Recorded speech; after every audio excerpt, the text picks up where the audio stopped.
Okay, so it is Scott here for Rebellious Noise. Today I'm here, none other than Joe Hendry. How you doing, mate? I'm doing well, thanks. Yeah, are you looking forward to tonight's show? Yeah, absolutely. Yeah. York Hall's an amazing venue. I've had the privilege of doing it twice before, once for Fight Forever, once for Ring of Honor. I actually had one of my favourite ever matches here. Was versus Jonathan Gresham. I was at that show. Oh, really? And in my review, funnily enough, I said it reminded me of a classic World of Sport match because you had the comedy, you had the chain wrestling and all that kind of stuff, like good grappling to start it off. Because I remember you did that thing where you got out of, I think it was a full Nelson.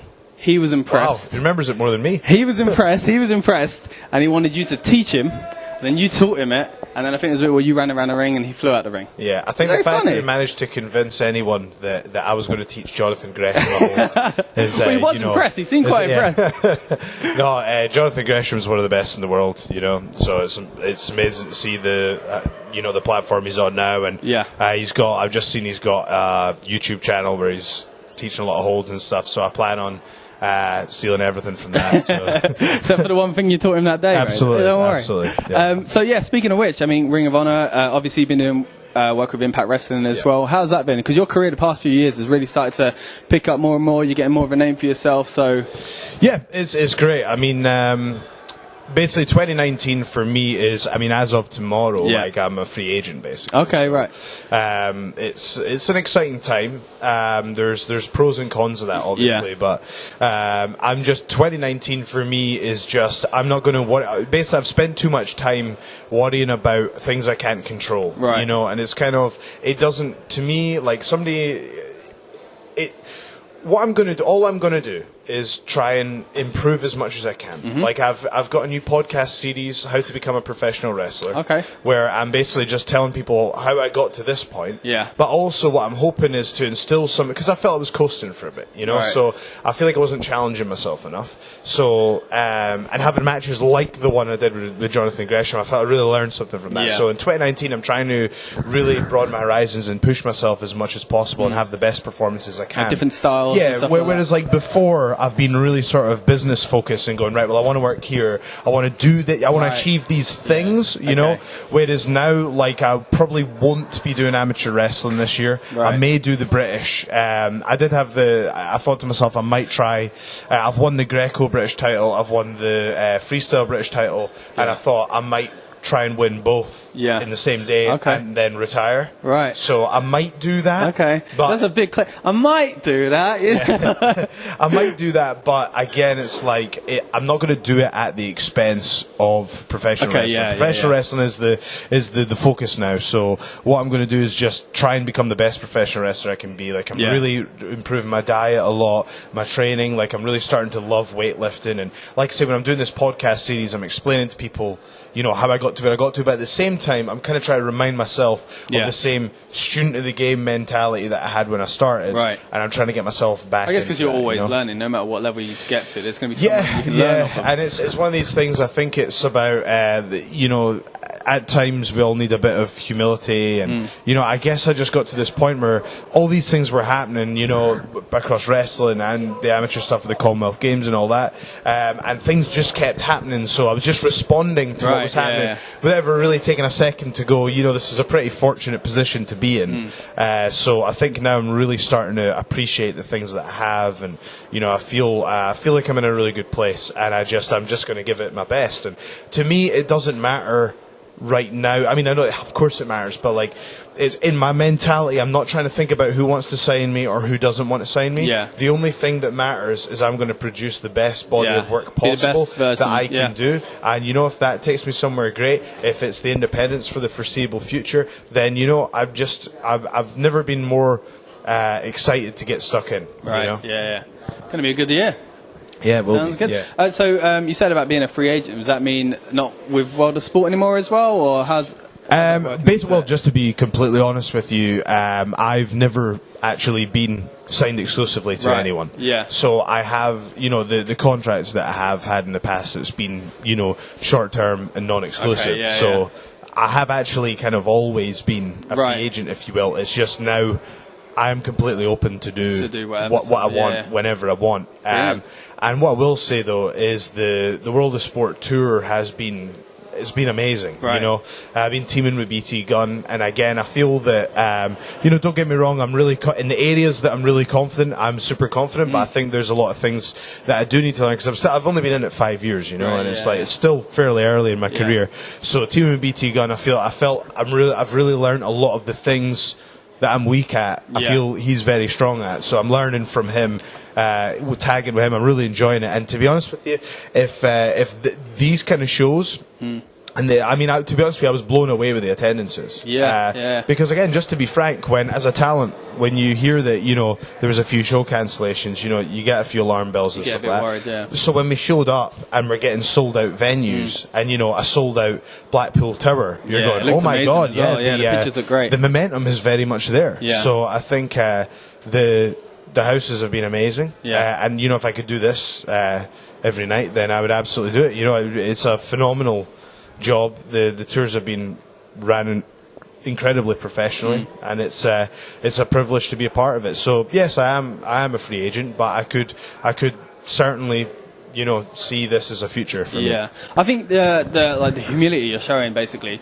is a great trait, not just in life, but definitely in wrestling, because I think with a lot of wrestlers, you can see certain people do just hit a point where they've got a level of recognition and stuff like that, and they don't seem to change it up, and it becomes stale very quick. So I think it's good for you, like you're saying, you learn, you know, you get a break here, you get a break there, great opportunity, work with an idol, whatever it may be, but it's like it sounds like you're never you don't want to be comfortable. You want to continue to push your boundaries. Well, that's just the problem. I think I got comfortable. You know, don't get me wrong. I think I'm being pretty hard on myself. Like, I don't do a million spots. I don't do a million moves. I feel what I do, I do well. But again, it's reached a certain point, and it's like I kind of need to push it to the next level. And I think the thing is, I'm not afraid to expose my weaknesses. You know what I mean? I'm not afraid to go back to the drawing board. Like, I looked at myself in the mirror and I was like, I just do not have the physique of a top level talent, you know? And something I pride myself on is, you know, I'm a clean athlete, a natural athlete. I've never, you know, that's just not been the path for me. I've been, you know, to go down any route. That's just who I am. I'm a clean athlete, and I kind of want to push the boundaries of what is physically possible as a clean athlete, you know. So when people see me working out and they go, right, that physique is attainable. That's kind of the route I want to go down. I think it reminds me of the story Chris Jericho tells about meeting Ricky Dragon Steamboat, and basically the same sort of thing, being like, I could be like you, you know, like, so I think that's a great thing to do for like your own career, and like people coming up in the future. And what's your podcast called, by the way? Well, there's the Joe Hendry Show, which is just nonsense. Okay, so that's you just like, messing around? Yeah, just me, my brother, and my best mate just talking nonsense. I see some clips from that one, actually, So that's kind of picking up a bit of steam now, actually. So a lot of people are listening to it. Is that the one where you play Mario Kart on it? No, that's actually just our Twitch stream. So basically, the way it's going to work is, by the time this goes out, we'll have unveiled something else, which we're really pleased with. Okay. But basically, so we've got the Joe Hendry Show, we've got How to Become a Professional Wrestler. Those are the two podcasts. So that's literally, as it does what it says on tin, it's about becoming a wrestler. Yes, that one. yes. Okay. And each episode, so the first episode was about finding a training school. The next episode is about accelerating your training. The episode after that is how to manage your finances and your time when you're training and you have a job. Real practical stuff. And then the fourth one is about kind of maintaining your mental health and your mental preparation. Because I'm basically talking about the stuff that no one prepares you for. You know, like, to give you an analogy, like, one of the best things I've ever done in my life is I just got a dog. You know, I absolutely love them to bits. But there's certain things about getting a puppy that people don't tell you about. You know, it's like, for example, they don't tell you that it's a horrible thing to take this dog away from their parent, you know, and they're going to be nervous for a while, and they won't want to go on walks for a while. You know, there's all these things, so these uncomfortable things that no one tells you, all you hear is about the good stuff. Whereas I'm kind of trying to do that with this podcast and say, like, there's certain things, don't get me wrong, it's an amazing job, there's all these great things, but here's the pitfalls you need to watch out for. You know? I mean, it's a great thing, because I think, so back in the day, years ago, me and Dan over here, we looked at getting into the wrestling as well when we were like 16 years old. And this is when we were literally like finding someone on a forum, then getting an AOL Messenger, you know, like, and that was it. And we did a few like training and stuff like that. But like, there wasn't it seemed quite unattainable. Even once you were in, you were never really in. No one really told you what to do. You know what I mean? Like, there was never really... I think this kind of thing you're saying, in all walks of life, because you get it with, like, YouTube creators, you get it with, business entrepreneurship and stuff like that. And I think the world in general is starting to be a bit more open. Like, with this new age of, like a public figure. Back in the day, obviously, TV and all that kind of stuff. But now with YouTube, podcasts and stuff like that, I think people are more attainable, and people have realised, like in positions like yourself, to connect with those people. Again, for me, it comes down to the humility thing. I think there just became a rude awakening in, just in my life, really, when I realised, that I was just kind of taking everything for granted, right. And I was just like, there's this saying, where they say, well, if it wasn't for the fans, we wouldn't have these jobs, we wouldn't have this. And for a lot of people at the higher end of this job, that's indirectly true. You know what I mean? If there weren't fans, then the company would fail, then they wouldn't get wages. For me, it's directly true, It's even more true for me. So if my fans didn't support me by, my Twitch subscriptions, I'm launching a Patreon with, my merchandise, with that sort of thing. If my fans didn't do that, there's no way this could be a job. Whereas this is a full-time job. So I am, I'm incredibly humble, and like I say, the whole attitude I'm going into 2019 is with, I'm not afraid to take a look at myself and be open about what my weaknesses are. And that's why I've gone completely back to the drawing board with, physique and the gym and stuff like that. And I'm not afraid to go, there's things that I need to learn. There's things that I haven't fully grasped that I want to, and that's why teaming with somebody like BT Gunn for a while is helping me to pick up the things that he's super strong at. So I'm just looking to, in 2013 when I started, I was confident, but I was humble, and that I was willing to do all the work. And there just became a point where you're kind of lying, like you say, you kind of coast a little bit, you're kind of lying to yourself almost, and you need to realise that, as soon as you become comfortable, you can't ever go, I'm happy with my spot, because that's when you start to move down, you must always look up. And I think the thing that, I try to show with this how to become a professional wrestler thing is, you need to become someone that you can root for. For me, my motivation just wasn't there, because I was like, am I really all I'm cracked up to be? If people perceive me this way, is that who I am? Whereas now I'm trying to not only be as good as I can be in my business life, but in my personal life as well, and try and be there more for friends and family, my girlfriend and my dog and stuff like that. I'm trying to be as close as I can to the way that I'm perceived by the kids that think you're a superhero, obviously, nobody's perfect, but I think I got to be the best person. I'm trying to teach people with this podcast as well that both professionally and personally, you got to really look after yourself. You got to root for yourself, I think that's great. Like I said, the podcast about especially where you say mental health and stuff like that, looking after yourself, that is 100% something in this day and age just starting to become more and more a talking point. But I think it's great that that's a subject within your podcast about wrestling. Well, I think the thing, there's obviously a huge link with kind of mental health issues and professional wrestlers and professional wrestling fans. I don't know a wrestler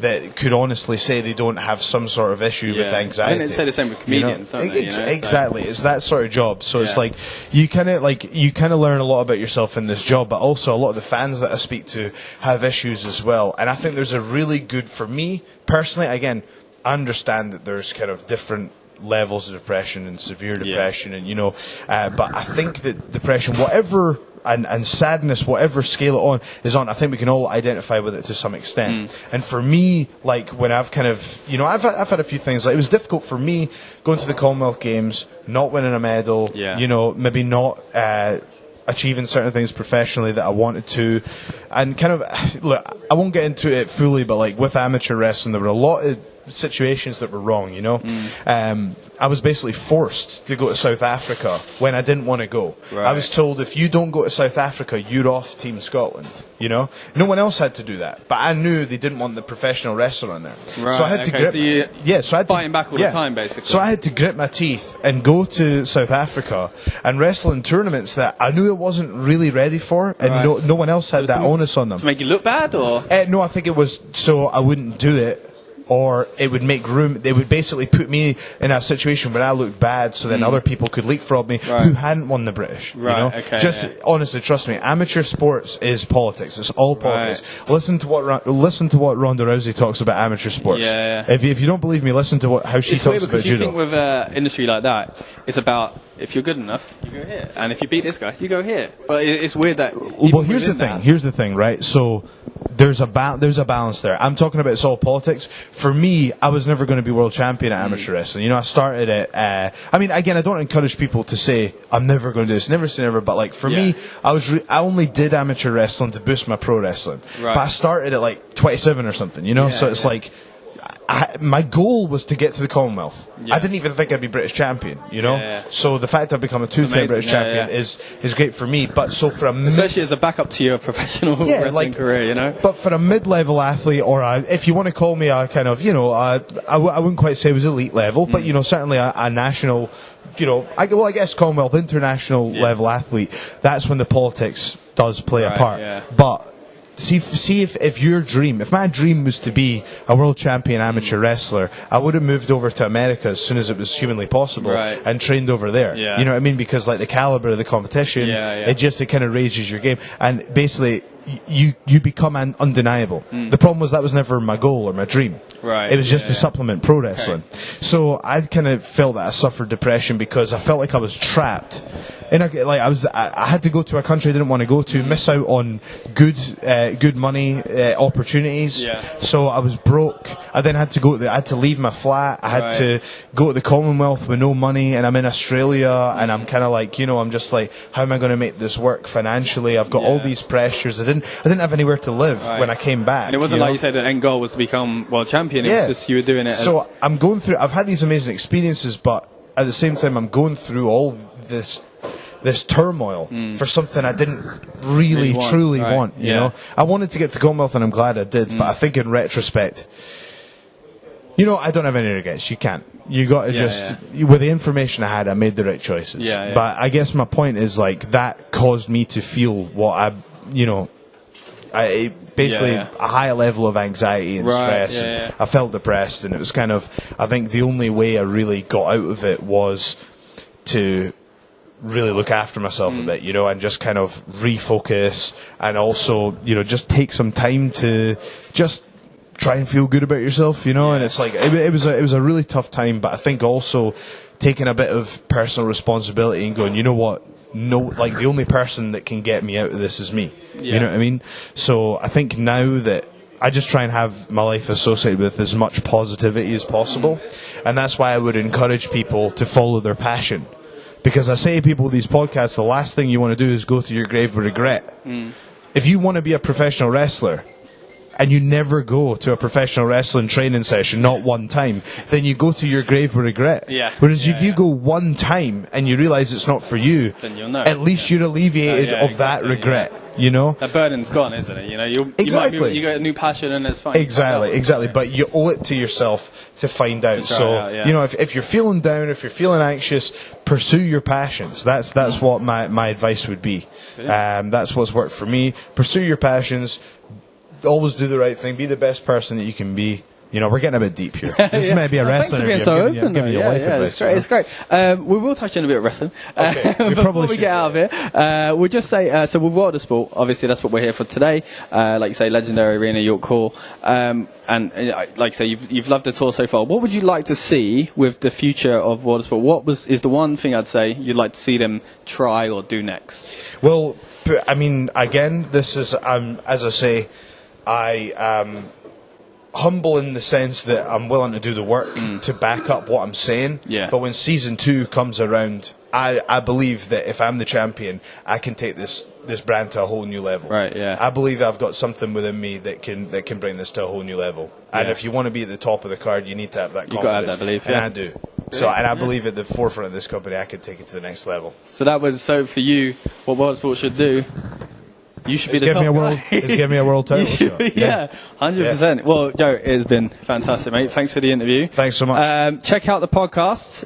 Check out the Twitch. Check out all the stuff and the things you're about to be announcing as well. Let's say. Oh yes, yes. Watch out for that very soon. It's all. Go to hendryshop.com if you want to support me directly. But please do check out one of the podcasts. I hope you'll enjoy it. It's twitch.tv/Joe Hendry, or just go on iTunes, Spotify, anywhere you get podcasts, and just type in my name, it'll come up. This is the prestigious one, Joe Hendry, and you are watching Rebellious Noise. We've got a lot more wrestling content coming this year as well, guys, so please subscribe to Rebellious Noise on YouTube. Check out revnoise.com and check out our podcast, Talking Beans, where we'll be talking about the main wrestling shows as we do throughout the year.